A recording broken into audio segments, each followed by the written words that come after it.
One bright morning, Nonu, an 11-year-old girl with curious eyes and a heart full of kindness, was sitting in her garden. In her hands was Tinky, a small robot she had built. Tinky could collect trash and turn organic waste into compost. Suddenly, Nonu noticed a little squirrel running towards her, chirping frantically. It tugged at her dress, as if asking for help. "What happened, little one?"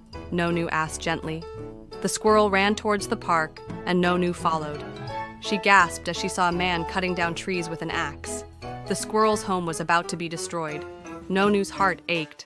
She knew trees were not just homes for animals, but also important for clean air and shade. She had to act fast. Nonu quickly activated Tinky's scanner, which mapped the area and counted how many trees had already been cut. She then took out her tablet and sent messages to her friends, neighbors, and local school kids, calling them to the park. Within minutes, a group of children arrived, followed by some adults. The squirrel stood on a tree stump, looking sad. Nonu stood up and spoke loudly. "If we cut down all the trees, where will the birds, squirrels, and other animals live? Who will give us fresh air? Trees are our life givers." The children started chanting, "Save the trees! Save the trees!" The commotion attracted the attention of local reporters.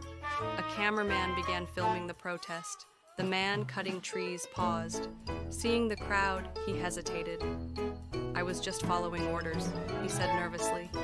Nonu walked up to him and said, "Cutting trees without planting new ones is wrong. We can find better ways to use land without destroying nature." The man sighed, nodded, and called his supervisor. Soon, the landowner arrived. Seeing the large protest, he agreed to stop cutting trees and plant new ones elsewhere. The children and volunteers planted new saplings with the help of Tinky, who spread compost and watered them. The squirrel happily jumped on Nonu's shoulder as if to say thank you. Nonu looked up at the sky and smiled. "Allah has given us this beautiful earth. It's our duty to protect it." The